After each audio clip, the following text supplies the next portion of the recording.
Assalamualaikum dan salam sejahtera. Saya Irfan Faruqi dan sebentar tadi merupakan sidang media daripada Menteri Ekonomi Rafizi Ramli dan untuk membincangkan lebih lanjut mengenai kertas putih cadangan dasar gaji progresif yang dibentangkan oleh beliau. Ketika ini kita bersama di dalam talian Dekan Malaysian Graduate School of Entrepreneurship and Business University Malaysia Kelantan UMK, Profesor Dr. Roslina Ahmad Saufi.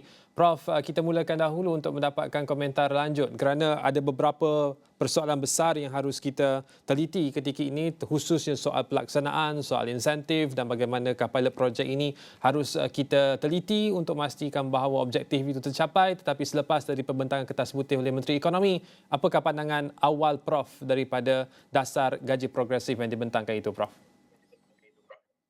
Okay, Assalamualaikum. Terima kasih Cik Irfan. Okay.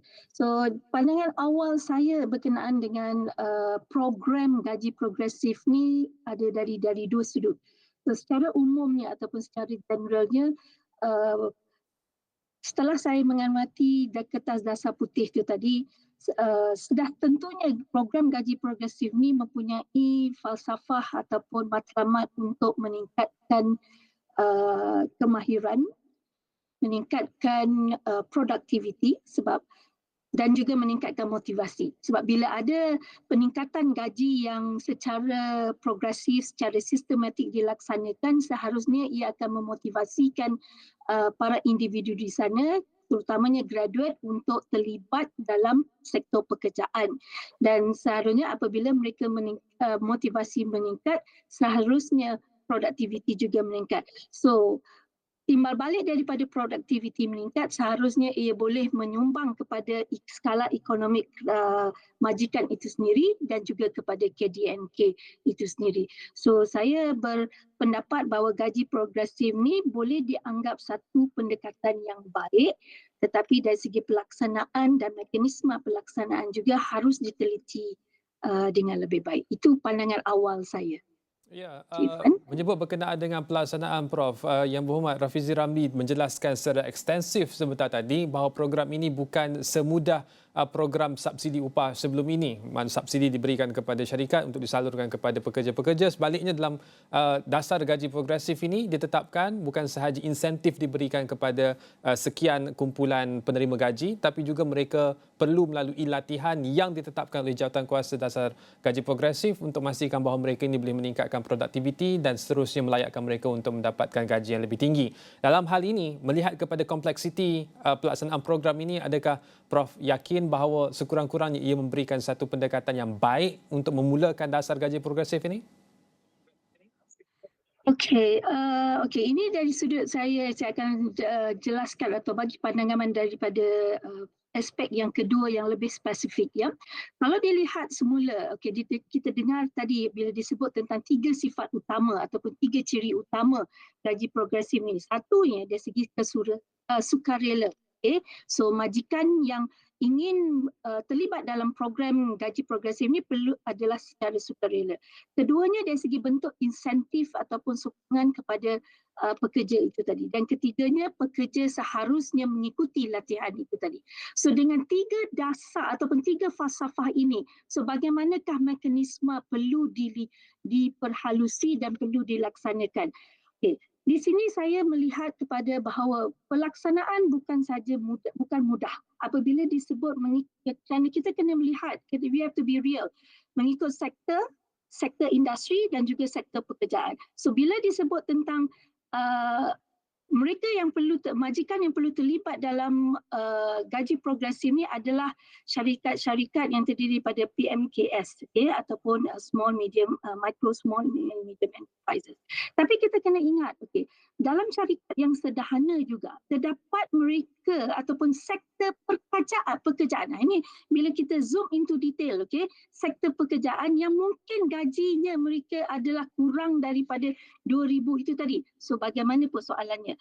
Sebab kalau disebut tadi MNC, syarikat besar tidak layak untuk terlibat dalam program gaji progresif ni tadi. Sedangkan kita tahu dalam syarikat besar juga terdapat sektor-sektor ataupun profession pekerjaan yang mungkin gajinya rendah daripada 2,000 itu tadi. So ini kita perlu lihat. Okay, keduanya dalam aspek meningkatkan, saya fikir bila spesifik, ini akan meningkatkan persaingan. So bila kita sebut tentang persaingan di antara majikan-majikan, it can be adalah baik dan ada juga mungkin shortfall dia, kelemahan dia. Bagusnya kerana masing-masing akan berlumba untuk meningkatkan produktiviti, mendapatkan kemahiran ataupun bakat yang baik, supaya produktiviti ataupun ekonomi syarikat akan lebih akan dapat dilonjakkan. The negative setback ini hendak lagi masa sekarang dan ke hadapan. Saya melihat dari segi netizen, pekerja-pekerja baru atau pekerja-pekerja muda, especially graduate itu tadi, mereka akan memerhati, syarikat mana yang akan menawar gaji progresif ataupun skala gaji yang lebih atraktif. So kalau sekarang kita lihat daripada kajian saya pun, rata-rata netizen kalau berada dalam sesebuah syarikat paling lama 2 tahun. Selepas 2 tahun, dia akan loncat kepada syarikat yang seterusnya. So ini tadi sifat yang ketiga tadi, pekerja perlu terlibat dalam program-program upskilling ataupun reskilling itu tadi, pemerkasaan bakat itu tadi. So apabila mereka comfortable ataupun apa orang kata sudah yakin dengan sebuah syarikat, tetapi apabila ada sebuah syarikat menawarkan manfaat ataupun faedah yang lebih baik, so seharusnya ia akan mendorong mereka untuk memohon kepada syarikat yang baik, syarikat yang seterusnya. Okey, sebelum saya mengakhiri, terdapat pada khidmat saya terdapat 6 aspek yang perlu kerajaan teliti apabila dalam tempoh kajian rintis ini. Pertamanya ialah dari segi garis panduan kenaikan pangkat itu tadi, garis panduan kenaikan gaji tahunan itu tadi. 200 bagi entry dan 300 bagi mereka yang telah berada dalam syarikat tersebut. So adakah ini mencukupi? Sejauh mana kita nak, adakah 200 itu is good enough or 300 itu is good enough or mungkin more than that. Keduanya dari sudut career development atau pembangunan kerjaya pekerja di dalam syarikat itu tadi. So ini perlu dilihat sebab apa kenaikan gaji perlu disusuli dengan kenaikan pangkat ataupun kerjaya mereka dalam syarikat itu tadi. Ketiganya adalah dari sudut faedah tadi. Bila disebut kenaikan gaji, kenaikan pangkat, apakah faedah yang bermanfaat yang dapat diperoleh oleh pekerja itu tadi. So ini perlu bersama dilihat, bukan saja untuk sewenang-wenangnya kita menurunkan apakah sistem ataupun kadar kenaikan secara monetary, tetapi apakah faedah-faedah lain itu tadi. Keempatnya adalah dari sudut pembangunan insan ataupun bakat itu tadi. Bila disebut tentang upskilling dan reskilling, so satu program pembangunan latihan perlu dibangunkan di semua syarikat yang terlibat dalam gaji progresif. Sedangkan sekarang ni pun, sebelum gaji progresif pun, kita ada satu program pemerkasaan bakat. Tetapi sekarang bila ada gaji progresif atau program gaji progresif, maka program pemerkasaan bakat perlulah diperhalusi, perlu diperketatkan, dimantapkan dan dibaca bersama dengan apabila adanya garis panduan kenaikan kadar tahunan, apakah faedahnya dan apakah faedah dari sudut pembangunan kerjaya. Dan yang akhirnya, perkara yang kelima adalah dari sudut governance tadi, tadbir urus itu tadi.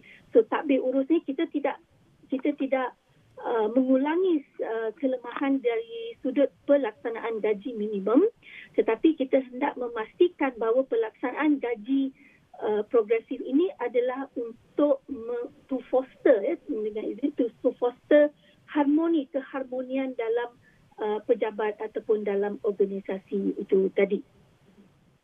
Baik, terima kasih Prof atas lontaran itu. Sekurang-kurangnya 5 perkara yang harus diberikan tumpuan dalam pelaksanaan pilot project bermula pada Jun tahun hadapan. Terima kasih sekali lagi diucapkan kepada Dekan Malaysian Graduate School of Entrepreneurship and Business, Universiti Malaysia Kelantan UMK, Profesor Dr. Roslina Ahmad Saufi atas perkongsian itu sebentar tadi, dan kita akan bawakan perkembangannya berkenaan dengan pelaksanaan dan juga perincian dasar gaji progresif yang dibentangkan oleh Menteri Ekonomi Rafizi Ramli dalam Bulletin Awani dan juga astrawani.com yang berikutnya. Untuk waktu ini kita berehat seketika, kembali selepas ini.